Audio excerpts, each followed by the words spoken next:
Hi, everyone. Good to see you again after a little bit of a hiatus. I hope everybody's doing well. Today's truism is the no brainer: simpler is smarter. And that certainly sounds like common sense, doesn't it? But like so many things with us pesky humans, we don't really learn from our mistakes. And we tend to make those mistakes cyclically, certainly if history is any indication. But we're seeing those cycles significantly sped up in the digital context. For a while it felt like, especially when it came to folks finally understanding what good writing for the web looked like, and that it was fundamentally different from writing in other formats, that it seemed like they had embraced this truism, and that simpler was smarter. But fast forward a few years, and with consuming content from the web and all of its numerous sub enclaves and devices becoming the norm, that forgetting is starting to creep its way back in. And it might be happening as part of the next wave of new kinds of companies that are now providing all kinds of new products and services that didn't even exist a few years ago. And they're trying to explain to all of us what it is that they do and why we need it. I'm not certain, other than I know it's happening. And here's why.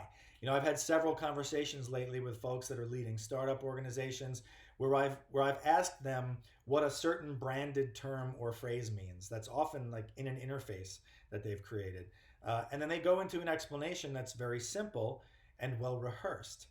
And well rehearsed is indicative because they are asked that same question all the time.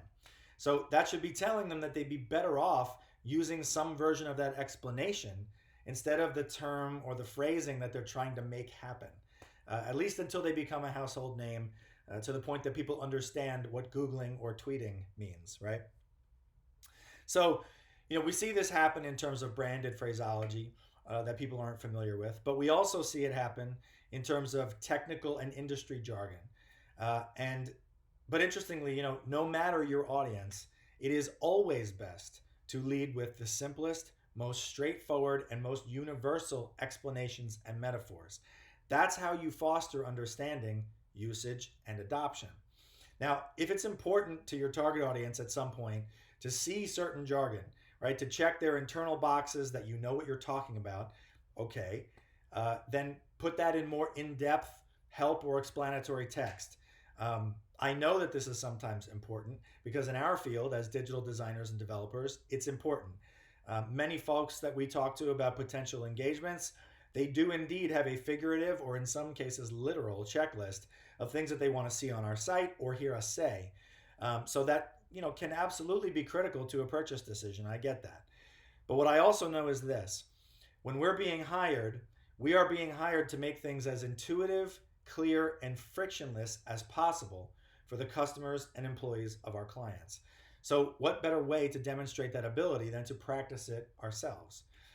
Because the paradox is, when you front load your messaging with a lot of technical and industry jargon, it is a fact that we have confirmed in hundreds of user testing sessions and interviews that far fewer people will intuitively understand what it is that you're talking about, even if they're in your industry. So those really big, complicated technical words, they don't actually make you look smarter. It actually makes you look, at best, a little more opaque, and at worst, pretentious, out of touch, or condescending, words that we've heard used. Um, there's actually, when you're thinking through this, there's a helpful concept in learning design that you can check out and keep in mind, and it's called the elaboration theory. The idea is you start with the simplest, clearest, most intuitive explanation to provide people a framework on which they can then build additional understanding, and then you elaborate and you fill in details and complexity. Also remember that making it simpler will, paradoxically, require more consideration and more effort on your part. As Mark Twain said, I didn't have the time to write you a short letter, so I wrote you a long one. Trust me, take the time to write the shorter one. Simpler is smarter.